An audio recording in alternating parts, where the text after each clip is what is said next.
মধ্যপ্রাচ্যের রণক্ষেত্রে এবার নতুন সমীকরণ। রণকৌশলের কেন্দ্রবিন্দু বিশ্বের অন্যতম গুরুত্বপূর্ণ জলপথ হরমুজ প্রণালী, যেখানে ইসরায়েল ও যুক্তরাষ্ট্রের জাহাজের জন্য লাল কার্ড ঝুলিয়ে দিয়েছে ইরান, সেখানে বাংলাদেশ সহ মাত্র 5টি দেশের জাহাজকে দেয়া হয়েছে সেফ প্যাসেজ। কিন্তু কেন তেহরানের এই বিশেষ আনুকূল্য? কি আছে ইরানের এই নতুন তালিকায়? ইসরায়েল ও যুক্তরাষ্ট্রের সাথে চলমান সংঘাতের মাঝেই ইরান কঠোর নিয়ন্ত্রণ আরোপ করেছে হরমুজ প্রণালীতে, যে পথ দিয়ে বিশ্বের 20% জ্বালানি তেল ও এলএনজি পরিবাহিত হয়, সেই পথ এখন কার্যত স্থবির। লয়েডস লিস্ট বলছে, স্বাভাবিক সময়ের তুলনায় এই পথে জাহাজ চলাচল কমেছে 95%। তবে এই বৈরী পরিস্থিতিতেও ইরানের পররাষ্ট্রমন্ত্রী আব্বাস আরাকচি জানিয়েছেন, নির্দিষ্ট কিছু বন্ধু রাষ্ট্রের জন্য এই জলপথ উন্মুক্ত থাকবে।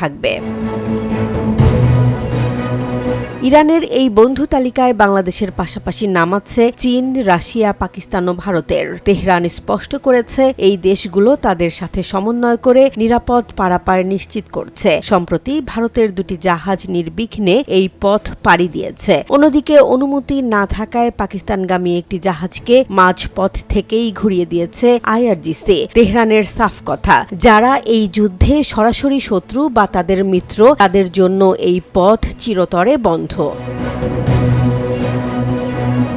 ইরানের এই সিদ্ধান্তের ফলে বিশ্বজুড়ে জ্বালানি সংকট ও পণ্য সরবরাহ ব্যবস্থায় হাহাকার শুরু হয়েছে। সুপারমার্কেট থেকে বিমান সংস্থা, সবখানেই বাড়ছে খরচ। অনেক দেশ তো করোনা মহামারীর মতো জরুরি সহায়তার পরিকল্পনা করছে। তবে বাংলাদেশের মতো বন্ধু রাষ্ট্রগুলোর জন্য এই সুযোগ বর্তমান ভূ রাজনীতিতে বড় এক স্বস্তির বার্তা দিচ্ছে।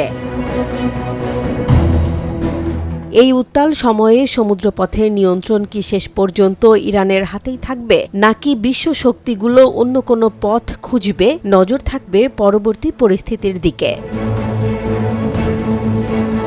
জেসমিন জাহান, নিউজ ডেস্ক, জনবাণী।